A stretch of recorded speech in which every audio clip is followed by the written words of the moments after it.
এই ভিডিওতে আমরা ষষ্ঠ শ্রেণীর ইংলিশ চ্যাপ্টার 3.1 নিয়ে আলোচনা করব। এখানকার কাজটা হচ্ছে তোমরা একটা পিকচার দেখতে পারছো, ঠিক এর নিচে একটা টেবিল রয়েছে, এখানে রয়েছে পারসন, এখানে অবজেক্ট এবং এখানে পেট অ্যান্ড আদার্স। মানে এই পিকচার থেকে যে পারসনগুলো দেখতে পারছো সেগুলোর নাম এখানে লিখতে হবে।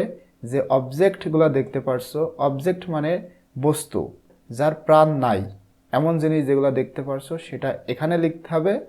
এবং পেট অ্যান্ড আদার্স, প্রাণী এবং অন্যান্য জিনিস, সেটা এখানে লিখতে হবে। এটা হচ্ছে মেইনলি তোমাদের কাজ।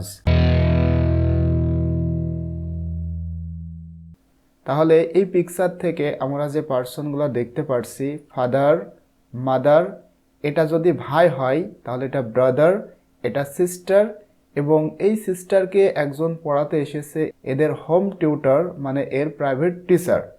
পার্সনের স্থানে তাহলে আমাদের লিখতে হবে father, mother, brother, sister, private teacher. এরপরে অবজেক্ট দেখতে পাচ্ছি, দেখো অবজেক্টের মধ্যে আছে চেয়ার, টেবিল, বই, এছাড়াও আমরা দেখতে পাচ্ছি জানালা, দরজা। হ্যাঁ, এছাড়াও দেখো এখানে ফল রয়েছে, ফ্রুট। এছাড়াও এই যে একটা টব রয়েছে, টব দেখতে পাচ্ছি। এগুলো আমরা দেখতে পারছি।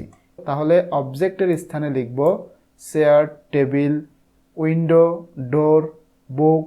এনার বাবা নিউজ পেপার পড়তেছে, এজন্য নিউজ পেপার দেখতে পারছি, এখানে লিখব নিউজ পেপার। টব, ফ্রুটস, এগুলা দেখতে পারছি। পেট অ্যান্ড আদার্সের মধ্যে রয়েছে দেখো পেট, পেট আমরা একটা দেখতে পারছি, ক্যাট।